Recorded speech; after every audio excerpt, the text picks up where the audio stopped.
नमस्कार, स्वागत है आप सभी का। पूछता है झारखंड में, मैं हूं आपके साथ सुनील चौहान। झारखंड में डुमरी का मत ईवीएम में कैद हो गया है। सियासत की ताज किसके सर चढ़ेगी, ये तो 8 सितंबर को पता लगेगा। पक्ष विपक्ष के पारियों के दौरे का निर्णय जनता करेगी। हेमंत सोरेन पार्टी के उम्मीदवार बेबी देवी ने कहा वह जीत के प्रति आश्वस्त हैं।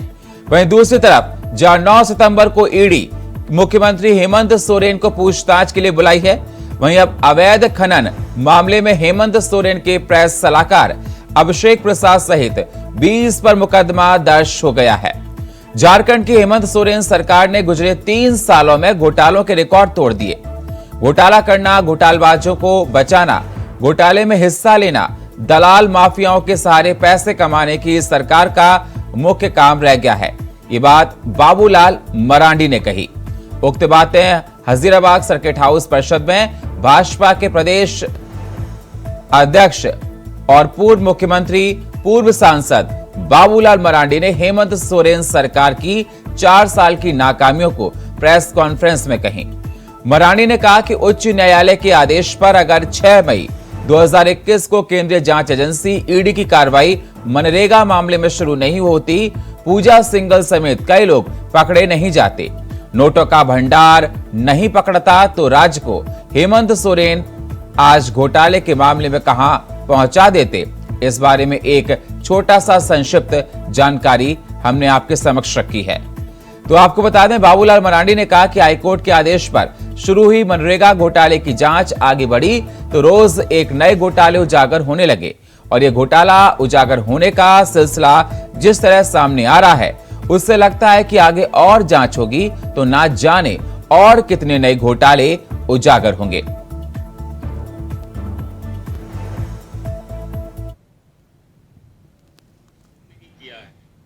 प्रॉपर्टी है नहीं तो डर का है का भाई, तो सीधे हाजिर होना चाहिए और बतानी चाहिए थी, लेकिन वो भाग रहे हैं। कब तक भागेंगे? भागते भागते उनके लिए अच्छा सुरक्षित जगह तो हटवा रही है। हेमंत सोरेन ने जिस प्रकार से नामी बेनामी संपत्ति को अर्जित की, उसकी जांच चल रही है, ईडी भी जांच कर रही है। अब तो सीबीआई को भी हाई कोर्ट ने निर्देश दे दिया है जांच। और जो चीज़ें सामने आई है, मैंने एक उदाहरण दिया कि लगभग 100 करोड़ की करीब प्रॉपर्टी है रांची में और 8.5 एकड़ करीब जमीन है, और 16 लोगों के नाम से वो जमीन को परचेज की गई है। 16 में से सर 7 करीब लोग ही अभी तक सामने आ पाए, और 9 लोगों का तो कोई अता पता नहीं। यानी उसको कह सकते हैं विशुद्ध रूप से बेनामी संपत्ति को अर्जित करना। और जिस संपत्ति को लेकर के ही ईडी वालों ने हेमंत सोरेन जी को एक नोटिस भी जारी किया कि भाई आ करके आप अपना स्थिति को स्पष्ट करिए, ये प्रॉपर्टी है तो है किसका। अभी तो हम कह नहीं सकते, 8 तारीख के बाद कह सकते हैं। लेकिन जिस प्रकार से लोगों के बीच गए, लोगों से अपील की, क्या लगता है कि जगन्नाथ महतो जी के जो किए हुए काम का उसका आज श्रद्धांजलि देंगे? सब जनता दे रहे हैं, जनता सबसे है। तो लगातार देखा जा रहा है डुमरी उपचुनाव, जहां पर आज ईवीएम में फैसला कैद हो गया और 8 तारीख को नतीजे आने के बाद पता पड़ेगा कि डुमरी का दंगल किसने जीता है, जनता को किसने चुना है। लेकिन उसके बाद भी देखा जा रहा है बाबूलाल मरांडी लगातार हेमंत सोरेन को घेरते हुए नजर आ रहे हैं। 9 तारीख को ईडी ऑफिस जाना है और इस पर चर्चा करने के लिए हमारे साथ आईपी सिंह भदौरिया कैप्टन हमारे साथ जुड़ चुके हैं, नेता बीजेपी के। स्वागत है सर आपका। हमारे साथ एलन तिवारी नेता कांग्रेस हमारे साथ जुड़ चुके हैं। स्वागत है तिवारी साहब आपका। और हमारे साथ इंदुकान दीक्षित वरिष्ठ पत्रकार हमारे साथ जुड़ चुके हैं। स्वागत है इंदुकान जी आपका हमारे इस खास प्रोग्राम में। सबसे पहले एलन तिवारी साहब, मैं आपके पास ही आना चाहूंगा। तिवारी जी, हालांकि डुमरी में चुनाव संपन्न हो गया, बस कुछ समय रह गया है। सवाल मेरा आपसे यह है कि जिस प्रकार से बाबूलाल मरांडी बार बार यही बात कह रहे हैं कि हेमंत सोरेन ने अगर कुछ गड़बड़ नहीं किया है तो ईडी दफ्तर जाने को लेकर डरे क्यों हैं? अब तो 9 तारीख को दफ्तर जाएंगे ना।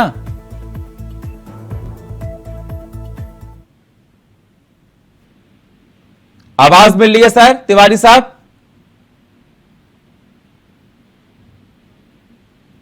संपर्क नहीं हो पा रहा है तिवारी जी से। हम चलते हैं भदौरिया सर के पास। भदौरिया जी, जिस प्रकार से देखा जाए बाबूलाल मरांडी बार बार हेमंत सोरेन को कटघरे में खड़ा कर रहे हैं। उनका कहना है कि हेमंत सोरेन ने 100 करोड़ के लगभग घोटाला किया है। अब उनके दिन पूरे हो चुके हैं, अब वो जल्दी नपेंगे। बिल्कुल, आपने देखा होगा जब से हेमंत सोरेन सरकार वहां आई है झारखंड में, किस तरह से वहां घोटाले और नित्य नया एक जो है ना कोई घोटाला सामने उभर के आ रहा है, चाहे वो माइंस का हो या रेत का हो या भूमि का हो या अन्य हो, तो ये डेली निकल के आ रहे हैं। तो हेमंत जो सरकार है वो कहीं से कहीं जो झारखंड में अब विश्वास योग्य नहीं रही है जनता के। और मरांडी साहब कह रहे हैं, तो मरांडी साहब वहाँ के पूर्व सीएम रह चुके हैं, उन्हें मालूम है वहाँ की कि कहाँ था इन्होंने जिस तरह से इन्होंने घोटाले किए हैं। तो कह रहे हैं कि 100 करोड़ से ज्यादा का हो सकता है, इसमें कोई दो राय नहीं है। और ईडी ने जांच की है, उसमें पकड़े भी गए, नगद कैश भी बरामद हुआ है इनकी सरकार से। और इनसे जो जुड़े लोग जो है ना, जिस तरह से वहाँ किस तरह से लूट मचाए थे, वो लोग भी पकड़े गए हैं, कुछ जेल में भी हैं। तो ये चीजें सामने आ रही हैं कि वहां पर ये सरकार जिस तरह से हेमंत सरकार कांग्रेस के साथ मिलके और पूरे प्रदेश को लूट रही है, तो ये इनका एक चरित्र है। लेकिन भदौरिया जी लगातार ये कांग्रेस और झारखंड मुक्ति मोर्चा ये भी कहती है कि सीबीआई का और ईडी का आप लोग, केंद्रीय एजेंसियों का आप लोग गलत इस्तेमाल करते हैं, और जो बीजेपी शासित प्रदेश नहीं है वहां पर आप जाकर छापामारी करते हैं और नेताओं को पकड़ते हैं। सबसे बड़ी बात यह है कि हम अगर सीबीआई और ईडी का अगर ये स्वतंत्र एजेंसियां हैं, अपना कार्य कर रही हैं और इन्होंने कुछ किया नहीं है, तो इनको डरने की जरूरत नहीं है। काय का डर है? जब हम कुछ करेंगे नहीं तो हमें कौन पकड़ेगा? करने दो जांच। मतलब आप वहां घोटाले करोगे, जनता का पैसा डकार जाओगे, और तो जांच एजेंसियां आपके हलक में हाथ डाल के निकाल लेंगी। और कांग्रेस पार्टी का तो घोटाले से और चोली दामन का साथ है, जहां जा रही है कांग्रेस पार्टी ने इस तरह के घोटाले किए हैं। महाराष्ट्र में इन्होंने 3 पार्टियों के मिलकर जो सरकार बनाई थी, आप वहां का हक देख ही चुके हो कि एक दिन में 100 करोड़ की वसूली हो रही थी। वहां तो मर्डर भी हो रहे थे। अगर घोटाले में कोई पता चल जाए कि इससे हमें खतरा है तो उसको मर्डर करा दिया जाता था। तिवारी जी, वहां इनका गृह मंत्री जेल में बंद, इनके और दूसरे तिवारी जी जेल में बंद।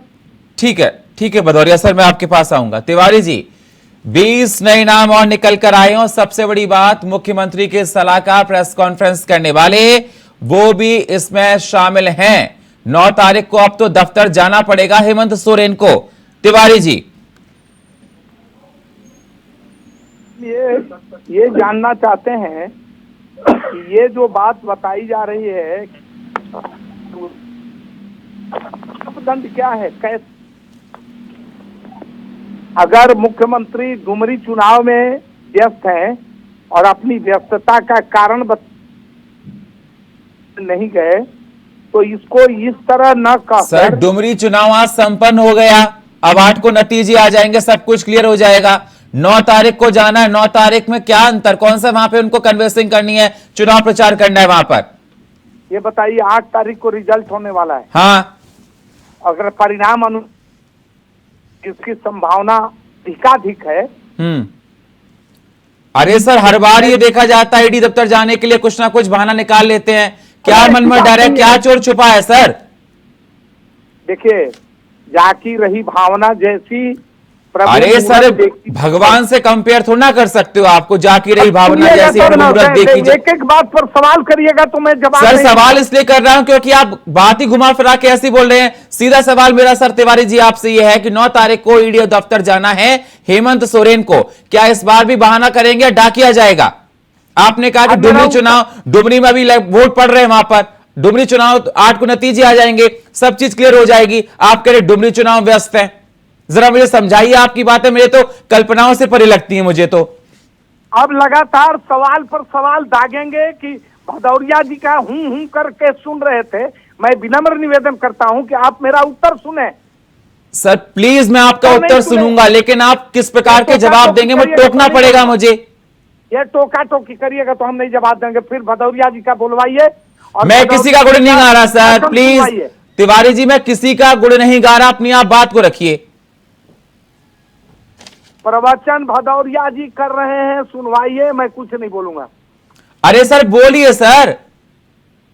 आप टोकना बंद नहीं करिएगा तो नहीं ठीक है, आप बोलूंगा बोलिए मैं। सर, ठीक है बोलिए सर। हेलो हेलो, जी बोलिए सर। मैं ये पूछ रहा हूं कि हमको कृपया ये बताया जाए कि यह जो प्रचारित करके और माननीय मुख्यमंत्री जो निर्वाचित व्यक्ति हैं, चुनी हुई सरकार के मुखिया हैं, उसको यह कहना कि हेमंत सोरेन डरे हुए हैं और इसलिए ईडी कार्यालय नहीं जाते हैं, मैं कड़ी आपत्ति व्यक्त करता हूं।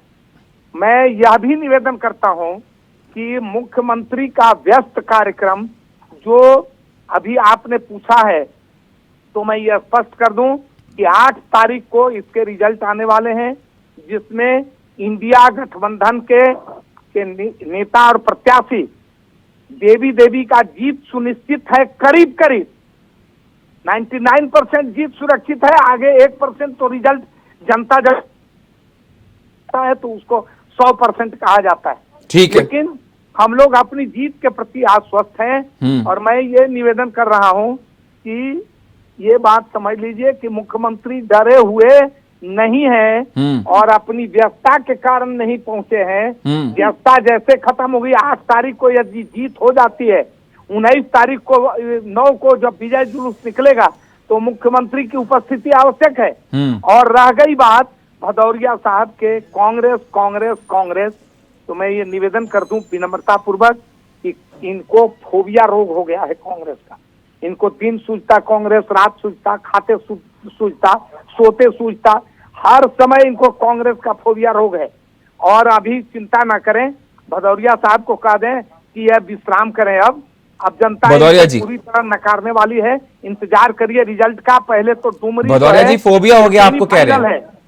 डुमरी सेमीफाइनल है। डुमरी का रिजल्ट जो आएगा उसके बाद 4 राज्यों के चुनाव होंगे। नया सिगुफा अभी 200 रुपया पे। भदौरिया जी आवाज मिल रही है तो जवाब दीजिए सर। हेमंत ये डरे हुए हैं ये लोग। अब कहते हैं कि डरे हुए हैं हेमंत सोरेन और कांग्रेस दिन रात कांग्रेस। अरे आप चिंता न करिए, जनादेश आने दीजिए। 4 राज्यों के रिजल्ट भी आएंगे 2-4 महीने के अंदर। छत्तीसगढ़, मध्य प्रदेश, तेलंगाना और राजस्थान। चिंता नहीं करिए, समझ में आ जाएगा, जिससे देश के हवा की रुख बदलेगी और नया जनादेश आएगा आपके सामने। इंतजार करिए सर। ठीक है सर। भदौरिया जी। तिवारी जी, अगर हेमंत सोरेन को डर नहीं है तो वो क्यों बार बार जो है ना कुछ बहाना ले रहे हैं, जाने के लिए क्यों टाल रहे हैं? और एक बात आप और मान लें कि बचेंगे नहीं। कितना आप टालोगे? एक दिन वो आ जाएगा कि सीबीआई ईडी आपको घर से उठा ले जाएगी। ये जांच एजेंसियां स्वतंत्र एजेंसियां हैं, आप इनको टाल नहीं सकते हो। आप बार बार कुछ बहाना नहीं बना सकते हो। बहाना आपने इतने बार बना दिए, अब नहीं चलेंगे। ज्यादा होगा तो ये जांच एजेंसियां घर से ले जाएंगी उठा के और फिर कहोगे कि हमारी बेइज्जती हो गई। तो आप अगर इज्जत बचाना चाहते हो तो आप सम्मान के साथ, आपको बुलाया गया है, सम्मान के साथ आप जाइए। और नहीं जाओगे सम्मान के साथ तो उन्हें ले जाना आता है। वो जांच एजेंसियां हैं। अब आपने कहा कि हमें कांग्रेस फोबिया हो गया है। जनाब, हमें कांग्रेस फोबिया क्यों हो जाएगा? आज कांग्रेस पे ना तो नेता है और ना नीति है और ना कोई विजन है। एक राहुल गांधी है जिनको देश ने जिस तरह का बना दिया है वो हम कहते हैं। तिवारी जी, तो आप जो है ना, हमें क्यों फोबिया होगा? जिनके पास गिने चुने सांसद रह गए हैं, गिने चुने प्रांत रह गए हैं, नेता कोई बचा नहीं है, अच्छा नीति बची नहीं है, विजन कोई है नहीं, और आप कह रहे हैं हमें फोबिया हो गया है। तिवारी जी ऐसे फोबिया की जवाब दीजिए।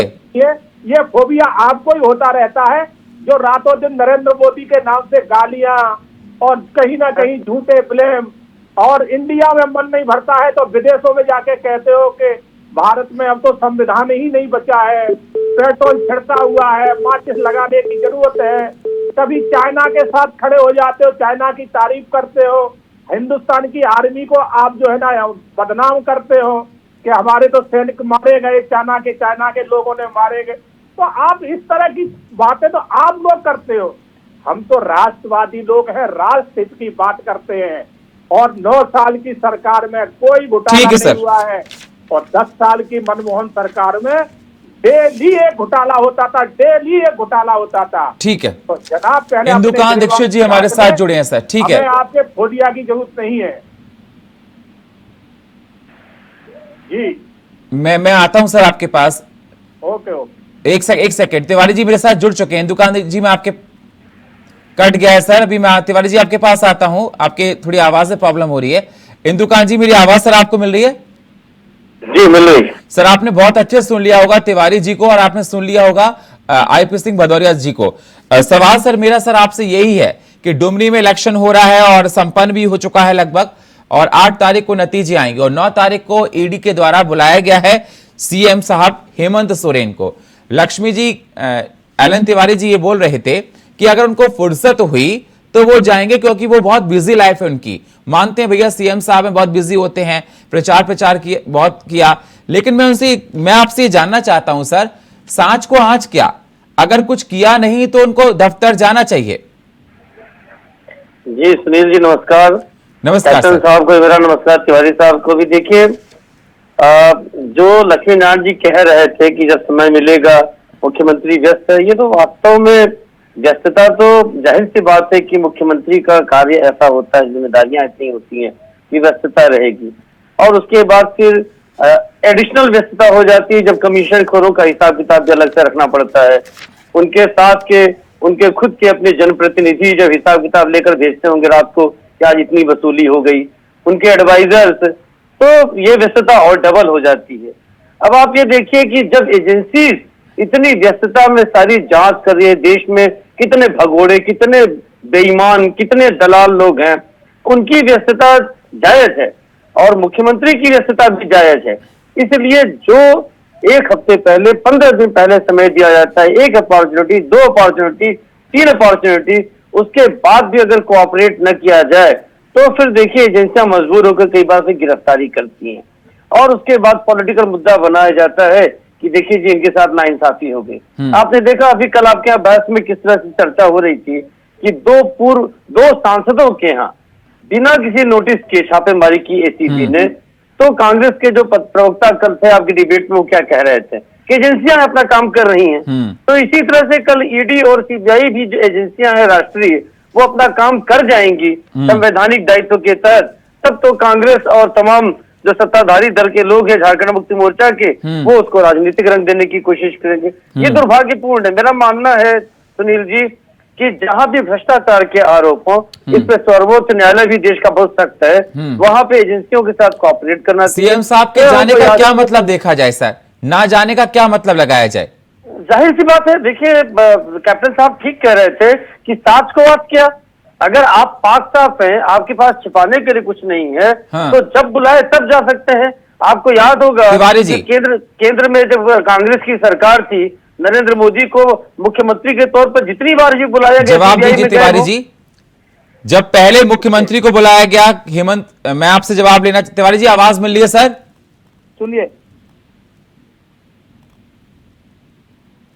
कि ये जो बार बार बातें उठाई जा रही हैं कि हेमंत सोरेन डरे हुए हैं, ईडी के पास जाना चाहिए, वो तो जाएंगे, चिंता नहीं करिए, जाएंगे। वो व्यवस्था है मुख्यमंत्री की, यहाँ तो चोर और लफंगों की व्यवस्था बढ़ जाती है, तो वो तो एक राज्य के मुखिया हैं, निर्वाचित मुखिया हैं, बैकडोर से नहीं चुने गए, विधायकों की खरीद फरोख्त नहीं हुई। हम ये कह रहे हैं कि वो अपनी व्यवस्था का कारण देकर नहीं जा रहे हैं, तो हाय तौबा मचा हुआ। ये बता दीजिए कि सिर्फ झारखंड में खाली घोटाले हो रहे हैं, अब पूरा देश दूध का धुला, चिंता नहीं करिए। ठीक है सर, टाइम आ रहा है। ठीक है, अगर जाएंगे तो पता पड़ेगा ईडी दफ्तर में क्या कुछ अरे निकल कर सुनिए आता है। ना, हम सब सुनिए ना। इंतजार कर रहे हैं कि वो कब जाएंगे और ईडी दफ्तर से क्या कुछ निकल कर आता है। बहुत बहुत शुक्रिया आप सभी मेहमानों का चर्चा में जुड़ने के लिए। भदौरिया साहब आपका, तिवारी जी आपका और इंदुकांत दीक्षित जी आपका। लेकिन सवाल लगातार उठते रहेंगे कि क्या 9 तारीख को हेमंत सोरेन ईडी दफ्तर जाएंगे, ये सवाल है और देखने वाली बात भी है। और फिलहाल हमारे इस खास प्रोग्राम में इतना ही। बाकी खबरों के लिए आप बने रहिए इंडिया वॉइस के साथ।